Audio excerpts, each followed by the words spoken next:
Welcome to the Know, I'm Ashley Jenkins. Last night saw the first live demonstration of the Nintendo Switch, courtesy Jimmy Fallon, randomly enough, with Legend of Zelda Breath of the Wild being shown off for the system as kind of a nice little surprise.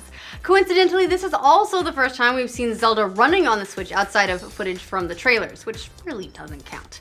There wasn't much new to see from the footage, but we did get to see how seamlessly the system works in practice. Nintendo of America President Reggie Fils-Aimé was also on hand to give Fallon a chance to play Super Mario Run, Nintendo's upcoming mobile game. Plus, Miyamoto of all people showed up to play the Super Mario Bros. Theme live with the Roots. How cool is it? He was just jamming with the band. That guy's wonderful.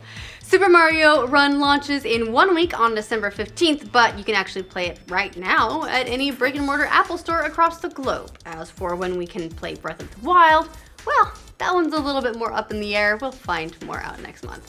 But that's not the only Switch news we've gotten this week. Reports are dropping that final Switch dev kits are being shipped to developers ahead of the system's launch next spring. Final dev kits are generally much closer to the specs featured in the final retail units of consoles.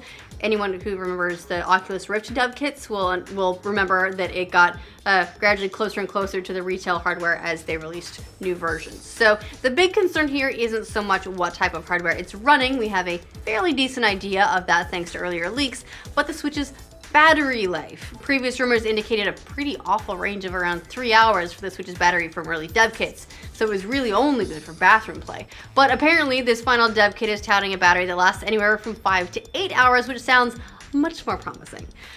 More news from Switch today includes a brand new exclusive game called Seasons of Heaven, a small title from Any Arts Productions. According to the announcement on the French site Gameblog, the game is about Jan, a young boy with Asperger's syndrome, and his French bulldog with whom he communicates telepathically. It also seems to take place in the apocalypse, so that sounds nice and Nintendo family friendly. Who knows, maybe we will get GTA on it eventually. Following the reveal of the Crash Bandicoot Insane trilogy this weekend at PSX 2016, it seems not everybody is going crazy over the remaster. One of the original producers of the series is now lashing out at the updated trilogy, calling it a, quote, Frankensteinian effort and questioning whether or not it's even a good idea. David Siller, one of the lead designers and producers of the first Crash Bandicoot game, gave this verbal assault against Crash in a new interview with Power Up Gaming. In the interview, he goes on a fairly long tirade about how they missed an opportunity to really update the series and that the game was just same old, same old. I mean, yeah, that's kind of the point. He went on to say that he would have made a brand new Crash game instead, one that would blow people's minds. This isn't exactly the first time Siller has spoken out against the powers that be when it comes to Crash Bandicoot. He's previously claimed that Naughty Dog purposefully phased him out of the first game's development, even though most of the original gameplay mechanics from the series were his idea. Hopefully he's not the guy who came up with Crash Twinsanity, because that's probably why they're not calling you back, bro. Just saying. Could Ubisoft be headed even closer to a hostile takeover by Vivendi? The French media conglomerate announced yesterday that it bought more shares of the developer and publisher, increasing its stake to more than 25%. 25.15 if you're keeping track, and I bet Ubisoft is. Vivendi now says it controls nearly 23% of voting rights, up from just over 21% last month. Vivendi says it's considering whether to buy more shares, but it depends on market conditions. And added that it has no plans to make a purchase offer or to acquire control of Ubisoft. Still, Vivendi is getting pretty close to an important threshold. If it acquires a 30% stake in Ubisoft, it will be forced by French law to table a mandatory takeover bid and pursue a controlling stake. Ubisoft, for its part, is not pleased, not one bit. In a statement to GameSpot, a Ubisoft spokesperson said this is another indication that Vivendi is continuing its ill-advised and value-destructive approach to attempting to take creeping control of companies like Ubisoft. Yeah, that's about right. I mean, they've done it before. Remember? Activision had to buy themselves out from under it. Doom has become the latest game to drop the legendary anti-piracy tech Denuvo as part of a new patch that adds multiplayer bots, which is awesome, and a new demon eyeball sport mode. Oh, love you, Doom. It apparently has removed Denuvo from the game. It didn't say anything about the removal, but a theory going around is that Denuvo offers developers a money-back guarantee if their game is cracked within 3 months, and Doom has in fact been cracked, so who knows? This could just be Doom getting a refund. Possibly. Doom isn't the first game to drop the tech. Playdead removed Denuvo from Inside on Steam a few weeks ago. Of course, Playdead didn't say anything either, but like Doom, Inside has also been cracked. For some time, Denuvo has been billed as the unbeatable DRM, but we all knew that pirates, like life, would eventually find a way. Pokemon Sun and Moon continue their role as a sales juggernaut, which, come to think of it, would be a pretty awesome new Pokemon. Get on it, Game Freak! According to a tweet today from Nintendo UK, the game has sold over 2.1 million units in Europe in just 12 days on sale. Damn, Europe, nice work.